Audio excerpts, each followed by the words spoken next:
漫画家を目指しています。他の人とキャラクターが被りたくないので、髪型を特徴的にしたり、絆創膏をつけたり工夫をしました。まず、この絵のいいと思ったところからお伝えしたいと思います。僕がこの絵をパッと見て、うわ、いいなっていうふうに思ったのは、この複雑な表情です。この顔は、好きな人に振られた直後っていうところを描いたんだって。眉の下がり方とか眉間のシワとか真っ赤にした顔、汗、ただただ悲しくて涙を流してますっていうだけじゃなくって、この少年の複雑な感情を表してるよね。イラスト添削にはこのアップの顔を送ってくる人がすごく多いんだけども、こういう表情を描いてくる人は少ないので、ここが目に留まりました。それと、今僕少年って言ったけども男の子なんだよね。だけどセーラー服を着てるんだよ。これもちょっとね、僕はね惹かれたところなんですよね。セーラー服っていうのは女の子の制服っていう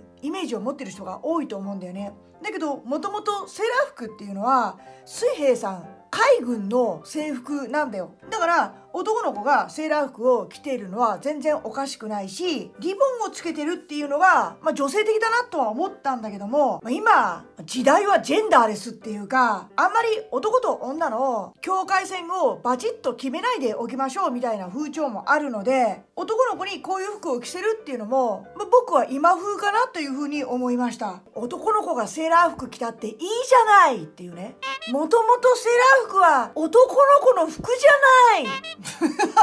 その言い方はこの言い方じゃなくていいんだけども、海軍さんのね服だからね、もともと。それと絵が立体的に見えるのもいいなと思いました。この絵はスクリーントーンで陰影をつけてるわけではないんだけども、顔は丸みを感じるし、肩とか首のあたりも立体的に感じますよね。匿名希望さんが立体を意識して描いてる証拠だと思います。何でも絵は立体的にすればいいというものではないんだけども、男性向きの漫画とかイラストっていうものは立体的なものの方が好まれますよね。女性向きの絵は平面的な方が好まれたりしますけどね。この匿名希望さんは、どこにどういうトーンを貼っていいかわからないっていう風に悩みが書いてあったんですけど、トーンがなくても割と持ってると思います。この絵は持ってるっていうのは塗り絵みたいになってないって言ったらいいのかな。それは立体を考えられてるからだというふうに思いますね。だからトーンが張ってなくても漫画原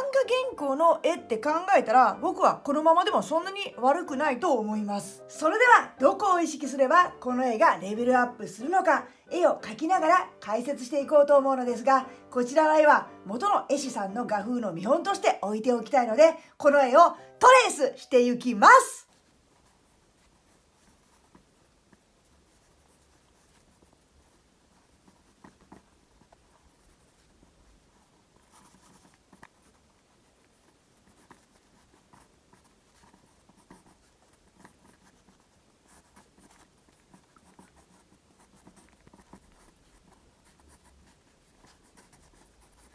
はい、トレースしました。僕はこのチャンネルで皆さんの漫画の描き方のヒントになることを配信しています。チャンネル登録をよろしくお願いします。漫画の描き方や創作活動の個別相談も行っていますので、僕の Twitter や公式 LINE からお申し込みください。それではどこが気になったかお伝えしますね。そうだな、線のガタガタな感じだよね。この絵を描いた匿名希望さんも自覚しているそうです。うまく線が描けないと。それからね、真正面の顔なので正面感がちょっと弱いかなと思います。正面の顔ってやっぱ難しいからね、左右対称な感じがちょっと弱いというか。ただね、僕的な基準では OK の範囲です。だけど、動画を見てる人たちはね、目が肥えてる人も多いし、漫画家じゃなくてイラストレーターっていうジャンルで描きたいと思ってる人もいるから、そういう人たちから見るともっと左右対称がバチッとしてる方がいいって思うかもしれないですね。こういう風に物差し持ってきた時に右と左の顔が違う感じがちょっとね、傾きがあったりとか、目に顎とかもラインとかも本当にこれでいいのかなとか、頭の大きさが気になるとかいう人もいるんじゃないかなと思います。あとトーンの使い方っていうのにこの匿名希望さんは悩んでらっしゃるみたいなんで、それは後ほどトーンを貼る時にやりましょうが、僕はねこのままでもいいと思うんだけど、ちょっと整えとこうかな。気持ちいい。まあこのちょっとが大きな差になったりするんだけどね、このちょっとっていつも言うけど、このちょっとが大きな差というか、例えばまあこうした時に、目の高さがずれてるとかね。最近さ、アイビスとかクリスタとかで絵描いてる人は自分の絵をパカパカパカパカ反転させながら確かめて描いてる人が多いので、こういうズレは自分で確認してる人もいると思うし、あとなんだろうな、半分だけ顔を描いて、こっちの顔だけ描いて、これをなんかパカって左右反転したのを合体させる人もいるよね、こうやって絵を。でもあれやると目がさ、なんかこんな風に寄ったりとか逆に離れたりとかしない？なんかこうやってなる人いない？これもあるあるだと思うんだけど、でもそんな風にしてる人もいるよね。イラストレーターさんなんか多いと思うんだけど、自分の絵が記号的な感じの絵の人、こういう漫画みたいな絵じゃなくて、こういうみたいな絵の人はもう半分描いてそれを左右反転してコピペして写すって言ったらいいのかな。そういう風な感じの描き方もあるにはあるよね。そういう風なことが器用にできる人はそういうやり方でもいいんじゃないかなと思います。絶対左右正しくなるからね、そうすれば。ただ漫画の場合は、これ俺の個人的な考え方だけど、漫画っていうのは左右正しく描くとかいうよりも人間が描けることなんですよ。人間っていうのは誰も左右正しくないというか、例えば右手と左手でもだいぶ大きさが違ったり長さが違ったりするし、足だって左右サイズが違ったり出っ張り方が違ったりとかするし、自然物っていうものは左右対称じゃない方が普通って言ったらいいのかな。だからあんまりバッチバチにもう機械で揃えたように左右対称にしすぎると、逆に人間っぽさがなくなったりとかロボットみたいな顔になっちゃったりとかするんで、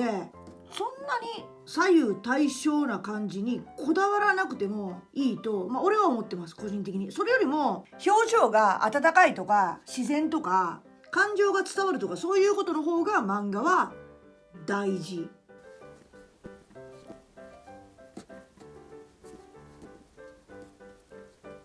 人間はロボットとかお人形ではないので、左右対称を正しく描くっていうところにこだわるんだったら、感情が読者にストレートに伝わるかとか、キャラクターの持ち味が絵に出ているかとか、そっちを気にした方がいいと思います。ここの生え際がこれちょっと初心者石あるあるだよね、これね。頭がハゲてるっていうね。もうちょいこっちにないと、なんだろうな、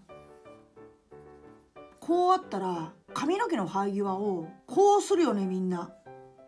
こういう風にハゲさせちゃうっていうか、じゃなくてこうだよね、こう。だからこいつももうちょっとないとここハゲてることになるんで、もうちょいここ伸ばします。ここのつむじは真ん中にしたかったのか、わざとずらしてるのか分かんないけど、もうずらしとこうか。こっからこの髪の毛は風になびくものなので、どんな風にふわふわしても構わないんだけど、頭蓋骨の形は一定のはずというか、風になびいたりしないんで、頭蓋骨は。だからこれがあってのヘアスタイルっていうのを意識しないといけないので、そう考えるとここがもうちょっとこう頭の形をきれいに丸くするだけでだいぶ顔が良くなるんで、みんなここはこだわるんだよね、顔は。だけど頭のシルエットってあんまりみんなこだわらないんだよね。でもここをきれいに丸くするだけでだいぶ美形度が上がるんだよね。これまだ途中だけど、頭ここさ丸みを出しただけでなんか可愛く見えない？こっちよりもこっちの方が。整えるのこんなもんでいいと思うんだよな。これでペン入れをしていってみようかな。ペン入れしていきます。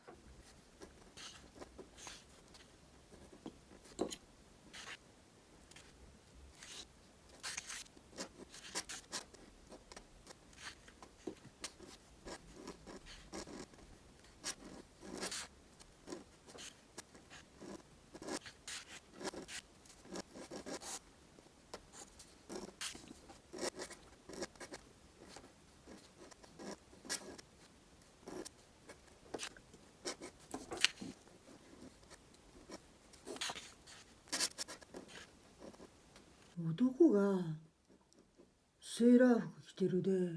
思い出したんだけど、最近さ YouTube とか見てるとバーチャルアイドルというか VTuber というかアニメのイラストが動いて、人間の喋ってる声に合わせて動くみたいなのが多いじゃん最近。もう普通になってきてるじゃんそういうのが。でその見た目は美少女なんだけど声は男っていうのがめっちゃ多いよね。なんかあれみんなどう思う？見た目はすっごい萌えキャラみたいな可愛い感じなんだけど、こう喋り出すと「はい皆さんどうも」みたいな「お前その声かい」みたいな、顔可愛いのにあれさ、俺的にって最初は思ったんだけど、見た目と声のギャップがすごいからさ。でもそれ言ったら俺もそうか。見た目と声のギャップが俺もその声なのってよく言われるから、あんまり人のこと言えないってことが今喋りながら気がついてきたんだけど、でもやたら見るんだよね最近。最初はねって思ったけど、なんか慣れたね。あんまり違和感感じなくなってきたっていうか、見てるうちに若い子はもう全然 OK なのかな、ああいうのは。もうアバターとかでああいう感じだから慣れちゃってるのかな。なんかメタバースとかでもさ、男が女の子の姿してるってめっちゃ多いって言うじゃん。男だから自分のアバターも男で作ってるっていう人の方がいるけれども、女の子で作ってるのが半分とかってなんか聞いたけどな。だからそういうのにもうみんな慣れてるから、見た目が萌えキャラみたいで可愛くても、声がおっさんとかでもあんまり違和感感じないのかもね。俺は自分のアバター作るとしたら女の子にするっていうのが逆になんか恥ずかしくてできないんだけど、でも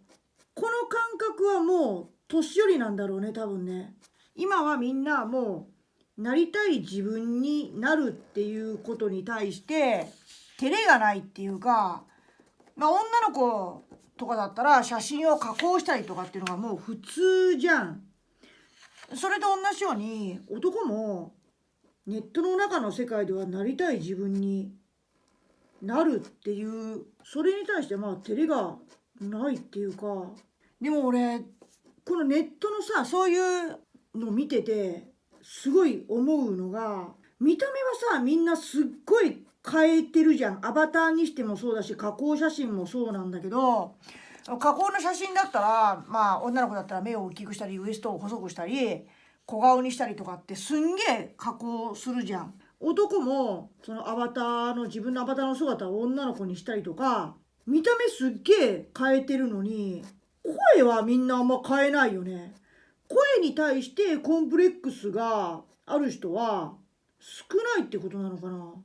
声を変えたいわ俺俺じゃあ見た目ももちろん変えたいよ。それアバターになるんだったらもちろんかっこいい姿になりたいけども、みんな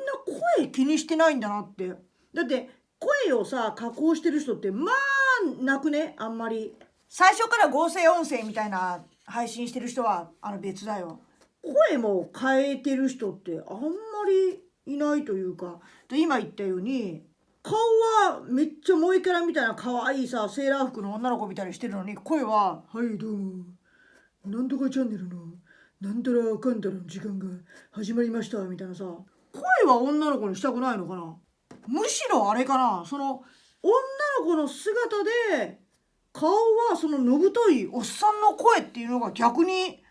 いいのかな。わかんないけどそれがいいんだよってあるかもしれないね。もう俺には理解できない何かそういう価値観というか感覚があるのかもしれない。むしろ顔が可愛くて声も可愛い声優みたいなんだったらあるもんね。もうそれこそ VTuber たちでいるっていうか、可愛い声の声優さんで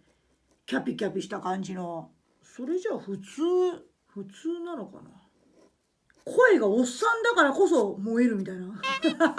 そんなことはないか。そんなことはないな。それはないと思うんだけど、いやわかんないね。でも人によっては。俺は顔が可愛ければ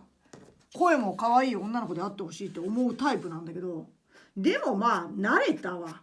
YouTube とかで見た目可愛くて声おっさんっていうの。ラジオのようにして音声だけ聞いたら普通のおっさんの配信なんだよね普通の男の配信っていうか、今これ喋りながら書いてたら、これ鎖骨かと思ったらこれ服のデザインだな。こっちが鎖骨だな。そういうことか。ここはつながってなきゃいけないんだね。だからこう2つあるのか。その VTuber みたいな姿でさ配信してる男っていうのはネカマとは言われないんだね。それは男って分かってるからかな。カマではないのかそれは。消しゴムかけていきます。今回はハイドの妖精が少ないな。うわっ、いつもこれやるな。まだ乾いてなかった。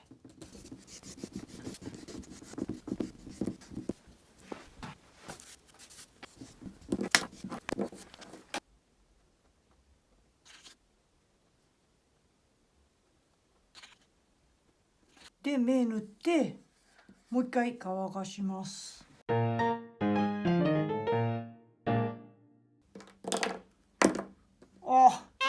ちょうどこの線が描いてないところでよかった。じゃあちょっとホワイトをかけていきます。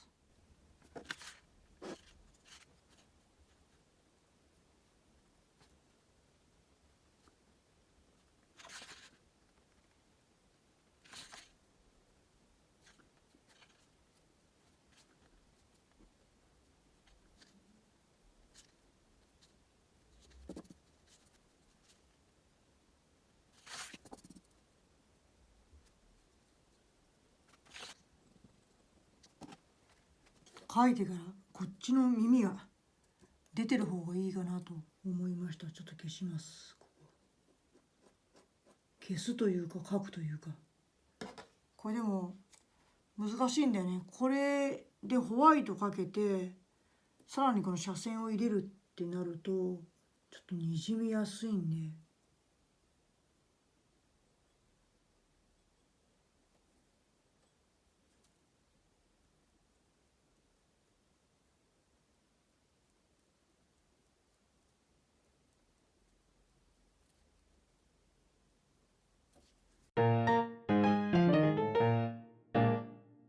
ここからスクリーントーンを貼っていこうと思います。この匿名希望さんがトーンを使いたいのですがどう貼ったらいいか分かりませんみたいに書いてあったんですね。でトーンを貼る前にスクリーントーンの根本的なことを言っておきたいんだけども、スクリーントーンは絶対使わなきゃいけないっていうルールはありません。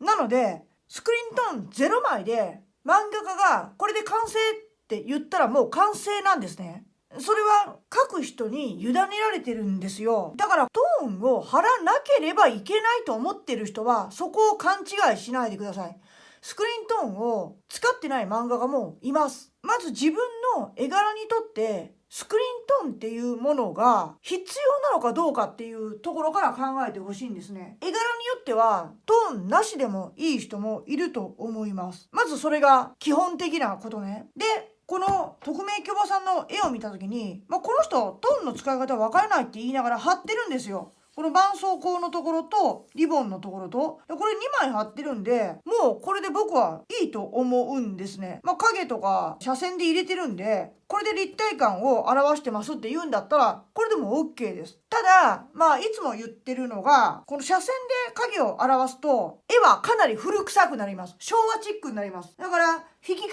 ってはすごくダサくなるんで、トーンを貼った方が今風に見えるって言ったらいいのかな。例えば今デジタルで漫画描いてる人が増えてるけれども、グレースケールでトーンを表してる人も増えてきてるんですね。僕はあんまりあのやり方は推奨しないんですけども、ウェブ上でしか自分の漫画を発表しないのであればそれでもいいと思います。将来自分の漫画を単行本化したいとか本に載せたいっていう人はあれは良くないと思うんですけどね、印刷に綺麗に出ない可能性があるんで、もしくはものすごい細かい分解をしないと綺麗に再現されないから、何が不満なのかを探す必要がありますよね。トーンを貼る前に。別にベタベタ貼ればいいってものじゃないので、なんだったら貼らない方が良かったねっていう場合もあるから、この人は絆創膏とリボンの部分を貼ってるんで、まあ僕も同じようにこれ貼りましょうか、とりあえず。まあ31番貼ります。ちょっと粒が粗めのものを貼った方が印刷では綺麗に出るので、僕はどうしても紙の人間なんで、印刷した時に綺麗に出るっていうのを意識するから、それに合わせたものを使おうとしてしまうんですが、ウェブでしか自分の漫画を発表しないっていう人はグレースケール灰色で塗りつぶしてしまってもいいと思います。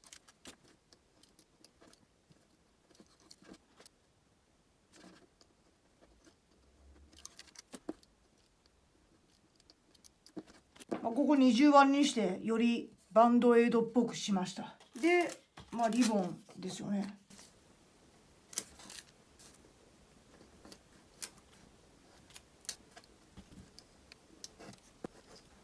で、今同じように貼ってみました。で、これだけだと、そうだな、確かにちょっと白い感じがするんで、もし貼るとしたらやっぱセーラーカラーですよね。セーラーカラーっていうのは紺色とか色がついてることが多いんで、漫画は白黒原稿なんで、どこをどんな灰色にしていいかわからないという人は、白黒写真のイメージって言ったらいいのかな。赤とか青とか緑とか濃い色は暗めの灰色で写って、黄色とかピンクとかそういう薄い色は薄い灰色で出そうだっていうことはなんとなく想像がつく気がしませんか？じゃあこの中で濃い色はどれかなっていうふうに考えた時に、暗めの灰色で出そうなのはセーラーカラーだと思うんですね。もちろんセーラーカラーだって水色のセーラーカラーとか黄色のセーラーカラーもあるでしょうから、この子の着てる服が何色か僕はわからないんで、もし黄色とか水色っていう設定だったらその限りではないとは思いますよ。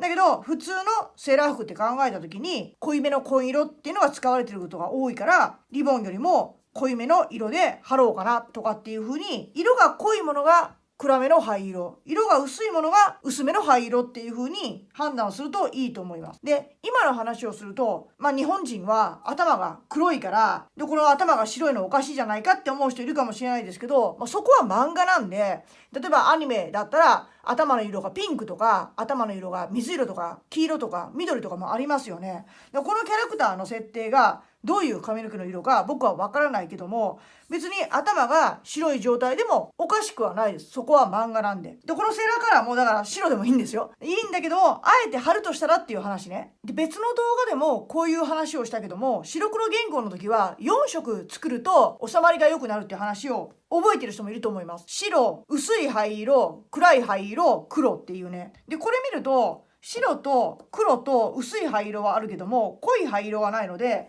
濃い灰色を作ると手抜きっぽく見えなくなるって言ったらいいのかな。これだとちょっと塗り絵っぽく見えるんで、ちょい粗めの24番とか貼りましょうかね。絵が大きいんで。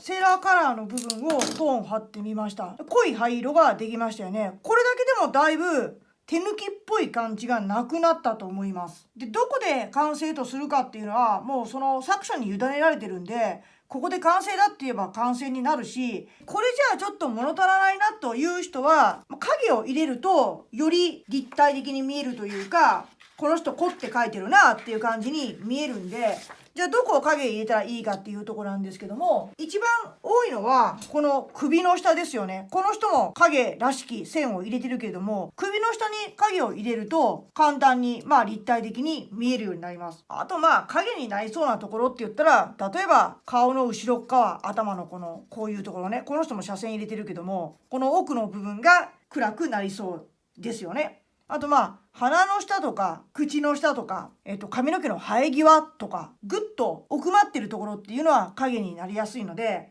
そのあたりを影入れていくといいと思います。何もない状態から貼るのは難しいんで、こんな風に薄い水色の色鉛筆でちょっとこう塗り絵みたいに塗っていくと分かりやすいと思います。薄い水色とか黄色っていうのは印刷に出ないので消す必要がないから、こういうところに使えます。デジタルでも同じです。ちょっと塗り絵みたいにしてみて、そこを影にするんだっていう目標にすると迷わずに済むと思います。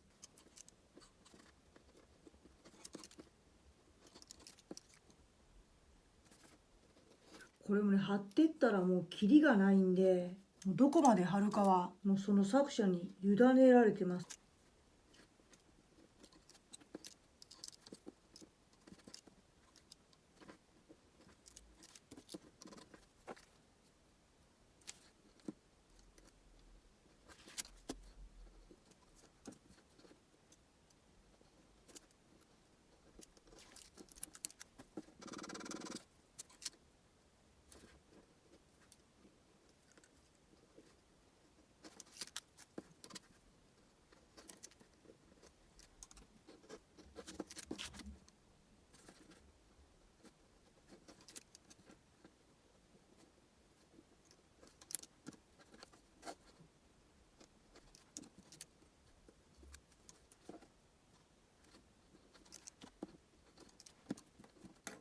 あ、今気がついた。これこっちが服か。なんかおかしいなと思って貼ってる時に、これは鎖骨じゃなかったね。こうだね。この V 字になってるっていうセーラー服があんまりないから、これが鎖骨だとばっかり。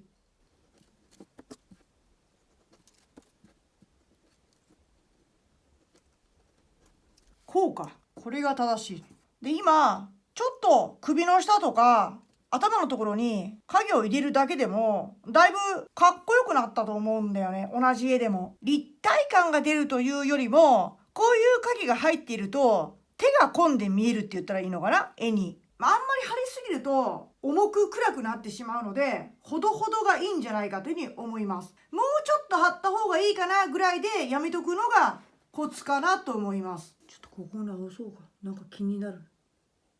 ここ。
これがない方がいいかな。なんかおかしいかな、これ。なんかおかしい気もする。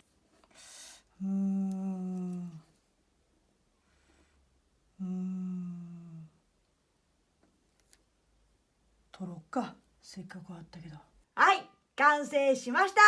全体的に線がブヨブヨしていたので、まっすぐ整えました。髪の毛をもうちょっとそれらしく見せるために、毛先を束のように髪の毛らしく見えるように表現しました。洋服が真っ白に見えたので、セーラーカラーに濃いめのトーンを貼りました。顔はほとんど変えてはいないんですが、目の高さや顎の形、頭の膨らみなど、もうちょっと左右対称感が出るように全体的に整えました。それと、もう少し手が込んで書いてあるように見えるようにスクリーントーンで影を入れてみました。絵を描くヒントにしてください。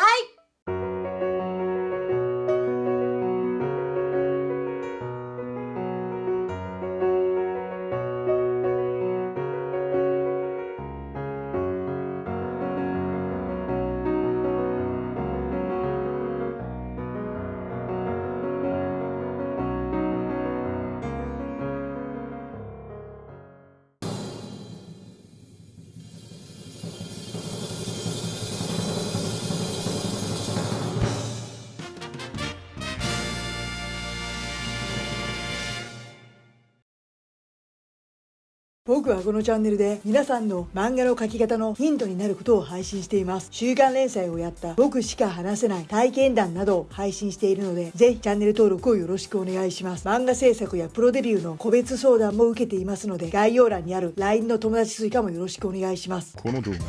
ハイドチャンネルがお送りしました。